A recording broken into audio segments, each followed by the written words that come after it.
Mabel was the only seamstress in Willow Creek, and she worked alone. She had sewn wedding gowns, christening dresses, and widow's black for years. Her most peculiar customer was a man named Caleb, a quiet cattle rancher. Every month he ordered a blue cotton dress, size small, no pockets. He paid in gold and never asked for fitting or fabric samples. Mabel assumed he had a mistress hidden somewhere out of town. She felt a small, shameful jealousy because she had admired Caleb secretly. He was gentle-eyed and lonely-looking, never rude, never flirtatious at all. After 2 years of monthly orders, Mabel's curiosity finally boiled over. She handed him the 12th dress and asked, "Who is she, Caleb?" Caleb looked down at his boots and said his wife died 5 years ago. Mabel felt her face turn red with embarrassment for her rude assumption. He continued, "Her name was Ruth, and she loved blue cotton dresses." She asked why he kept buying them if Ruth was no longer alive. He said, "I donate them to the orphanage in her memory every month." Mabel's eyes filled with tears at the unexpected kindness of this stranger. She said, "I am so sorry, Caleb. I thought the worst of you." He shrugged and said, "Everyone does. That is why I never explained before." She asked if he would let her help choose the fabric next time. He looked surprised and said, "You would do that for a sad old rancher?" She said, "I would do it for Ruth and for the girls who need dresses." The next month, Caleb came to her shop 2 hours before closing time. Mabel had laid out 6 blue fabrics on the cutting table carefully. She described each one: calico, chambray, linen, and 3 shades of sky. Caleb touched each swatch with trembling fingers, remembering Ruth's favorites.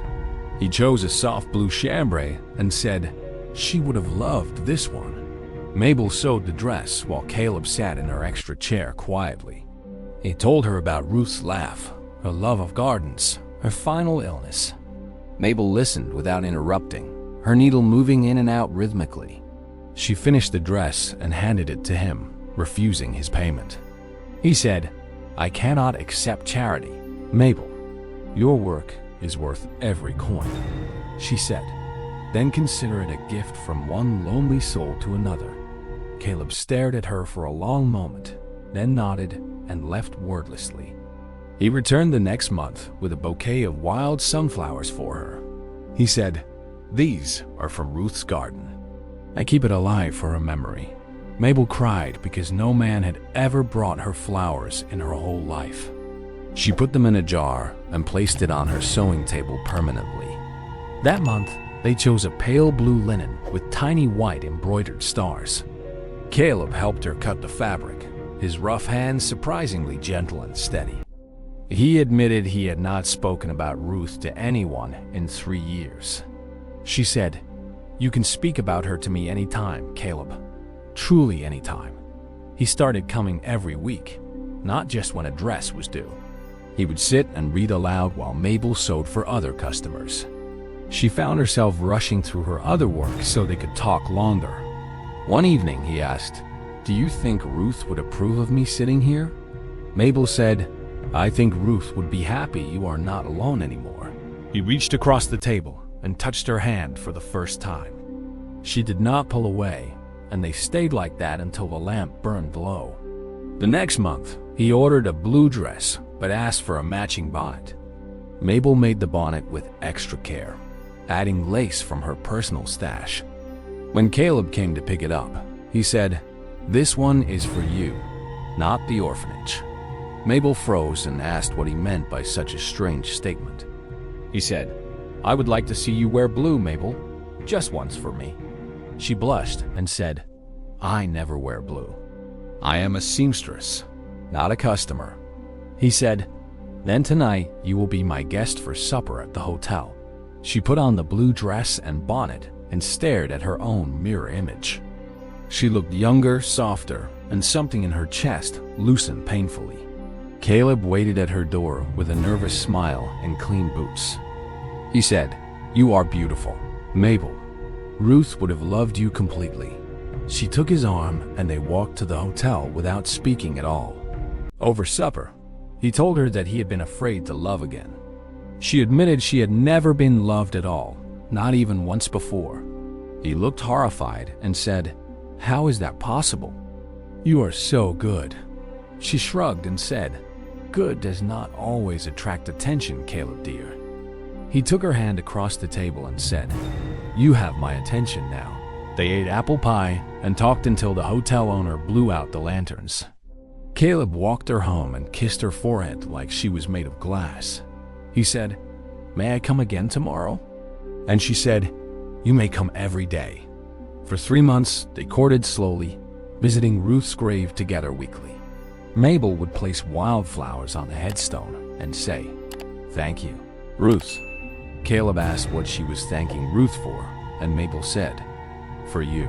He proposed on the 1-year anniversary of their first fabric choosing. He got down on one knee in the sewing shop, surrounded by blue cloth. He said, "I will never stop missing Ruth, but I have room for you too." Mabel said, "I do not want you to stop missing her. That would be wrong." She said, "I want to be the second chapter, not the replacement of her." Caleb cried and said, "You are the most understanding woman in the West." She said yes to his proposal and kissed him with blue thread in her hair. They married in the church with the orphanage children as their flower girls.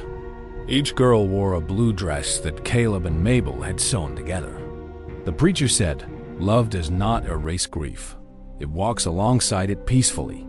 Caleb promised to buy Mabel a blue dress every year on their anniversary. Mabel promised to always leave space for Ruth at their family table. Their first home was Caleb's ranch, and Mabel set up a sewing room there. She hung a portrait of Ruth above her machine, smiling and young. Caleb asked if that was strange, and she said, "She is part of us now." They had 2 children, a boy and a girl, and told them about Ruth often. The daughter asked, "Do you love Mama more than you loved Ruth, Papa?" Caleb said, "Love is not a competition. I love both, differently and fully." Mabel hugged him from behind and whispered, "That was the perfect answer." Every month, they still sewed a blue dress for the orphanage together.